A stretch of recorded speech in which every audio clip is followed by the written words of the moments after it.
If your legs and ankles have started swelling like balloons at the end of the day and you're tired of squeezing them into shoes that used to fit perfectly, don't rush to blame it on too much salt or a long walk. There is one specific vitamin deficiency that doctors rarely check for, yet it could be the hidden reason your body is holding on to fluid like a sponge. And here's the kicker. The most popular water pills your doctor might prescribe could actually make this deficiency worse, trapping you in a cycle of swelling and medication. I'm Dr. Sarah Carter, and in this video I'm going to show you exactly which vitamin this is, why your legs are screaming for it, and the simple natural steps you can take to drain that fluid overnight without adding another pill to your daily handful. But pay close attention, because at the end of this video, I'll reveal one surprising morning test that tells you if your kidneys are struggling to flush out fluid, even if your blood work looks normal. Watch until the end, because this one test could save you from months of unnecessary discomfort. Before we dive into the details, I invite you to subscribe to my channel and turn on all notifications. That way you won't miss any of my upcoming videos where I share simple ways to stay healthy without pills. Also, leave a thumbs up under this video. It lets me know that these tips are helpful to you. Now, let's talk about what's really happening inside your body when your ankles puff up.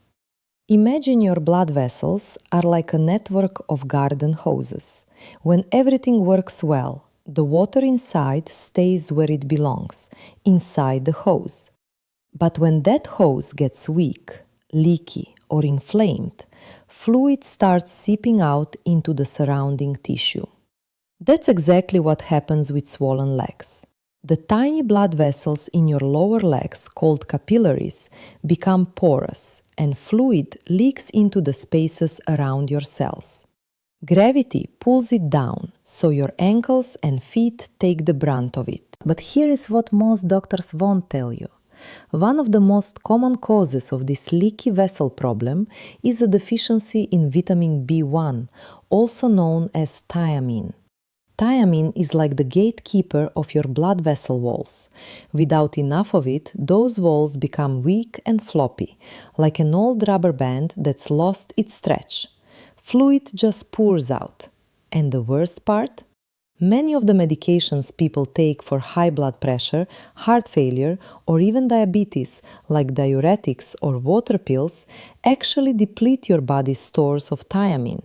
So you're taking a pill to reduce swelling, but it's starving your body of the very vitamin it needs to fix the root problem.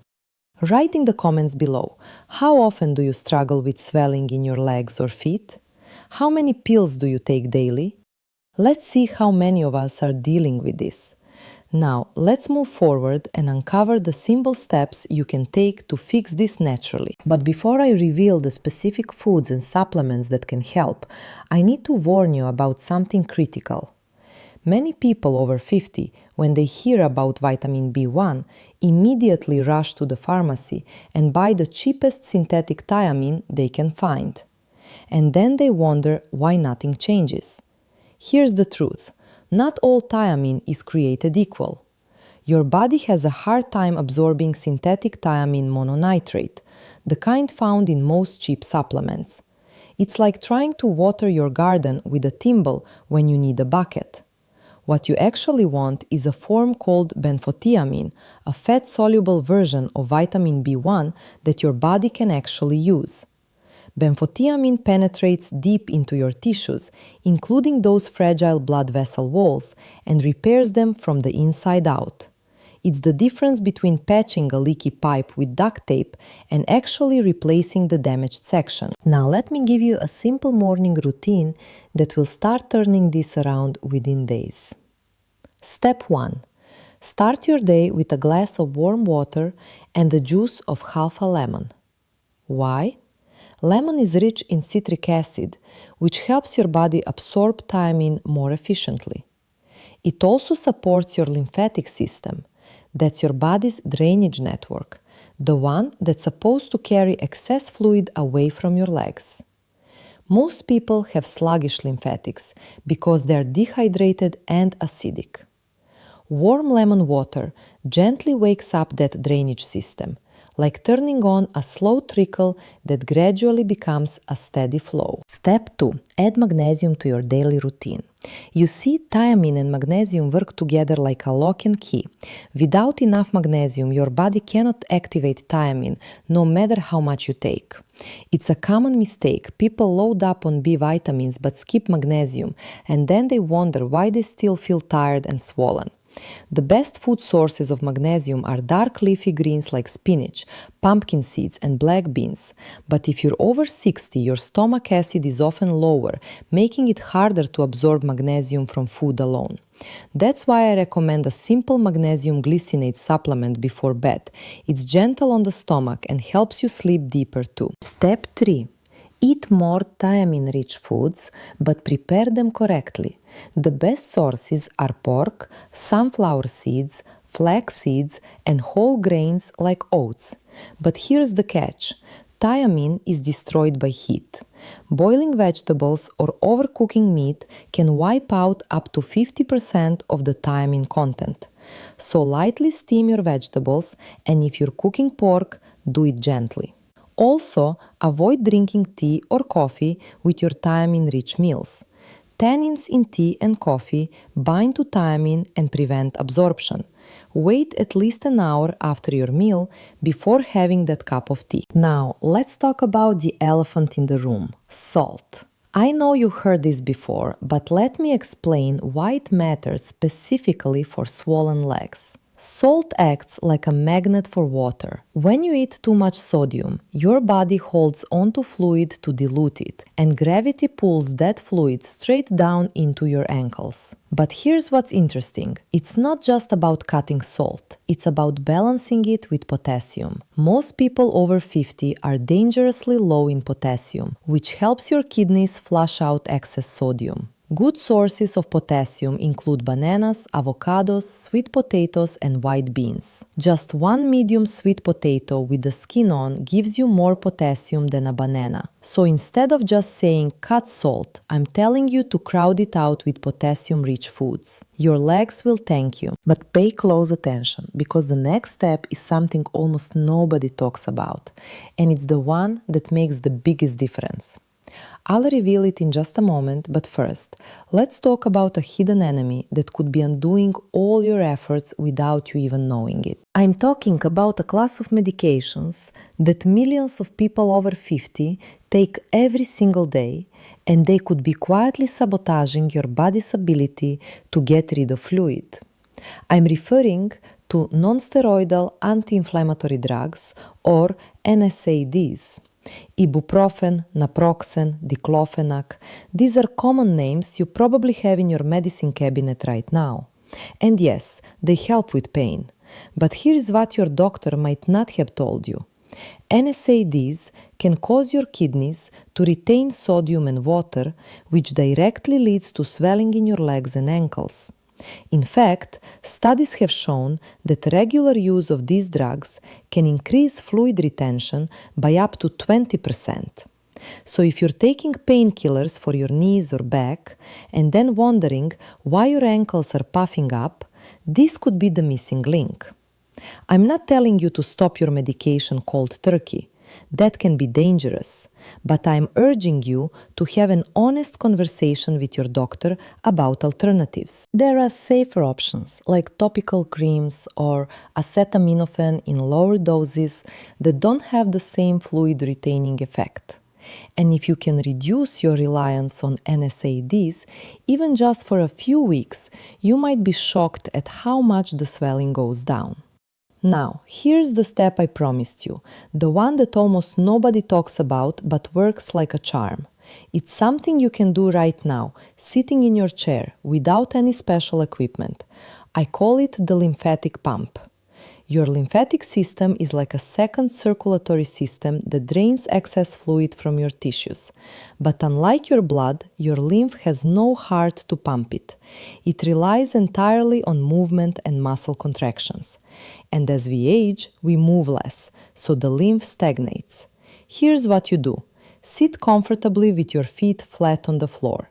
Take a deep breath in, and as you exhale, lift your heels off the ground, keeping your toes planted. Then, inhale and lower your heels. Do this 10 times slowly. Next, lift your toes while keeping your heels down 10 times. This simple pumping action activates the calf muscles, which squeeze the lymphatic vessels and push fluid upward out of your ankles. Do this twice a day, and within a week, you'll notice a visible difference. But I want you to be careful with one thing. If your swelling is only in one leg, or if it's accompanied by redness, warmth, or pain, do not try these exercises. That could be a blood clot, and you need to see a doctor immediately. Now, let me give you one more vitamin that works hand in hand with B1 to banish swelling. It's vitamin B6. This nutrient is a natural diuretic, meaning it helps your kidneys flush out excess fluid. And unlike prescription diuretics, it doesn't deplete your potassium. In fact, it helps your body use potassium more effectively. Good sources of B6 include chickpeas, poultry, fish, and bananas again. But here's a simple trick. Eat a small handful of sunflower seeds as an afternoon snack. They are packed with B6 and magnesium, another mineral that supports fluid balance. And if you want an extra boost, you can take a B-complex supplement that includes both B1 and B6. Just make sure it's a high-quality brand and always check with your doctor first, especially if you're on blood thinners or other medications. I'm Dr. Sarah Carter, and I want you to remember this. Swollen legs are not a life sentence. Your body has an incredible ability to heal itself when you give it the right tools. Start with these simple steps, and your ankles will thank you. Before I go, I want to leave you with one final thought. Share this video with someone you love who struggles with swelling. Send them the link, because sometimes the best medicine is a little bit of knowledge and a lot of support. Take care of yourselves, and I'll see you in the next video. But before I let you go, I need to warn you about one common mistake that could undo all your progress. Many people, when they start feeling better, go right back to their old habits. They stop drinking enough water, they reach for the salt shaker again, and they abandon their vitamin routine. Within days, the swelling returns, sometimes worse than before. Don't let that be you. Consistency is the secret weapon here. Your body didn't develop this fluid retention overnight, and it won't disappear overnight either. Give it at least 2 to 3 weeks of steady effort. And here's a simple way to track your progress. Every morning, before you get out of bed, press your thumb into your shin for 5 seconds. If the indentation stays for more than a few seconds, that's called pitting edema, and it means your body is still holding on to fluid. But if the skin springs back immediately, you're on the right track. That's your daily victory sign. Now, I want you to do one more thing for me. I want you to take off your shoes and socks right now. Look at your ankles. Compare them. Is one noticeably more swollen than the other? Is the skin red, warm, or painful to the touch? If so, please don't ignore that. That could be a blood clot, and you need to see a doctor immediately. But if both legs look similar and the swelling is mild to moderate, you now have a clear, natural path forward. Start with that glass of warm lemon water tomorrow morning. Add the banana and sunflower seeds to your daily routine. And if you're over 60, seriously consider that B-complex supplement. Your legs will feel lighter, your shoes will fit better, and you'll walk with a spring in your step again. I'm Dr. Sarah Carter, and I'll be back next week with another simple, natural solution to a problem your doctor might have told you was just part of getting older. But we know better now, don't we? Until then, take care of yourselves, and don't forget to share this video with a friend who needs it. Sometimes the best gift you can give is the gift of knowledge. See you soon.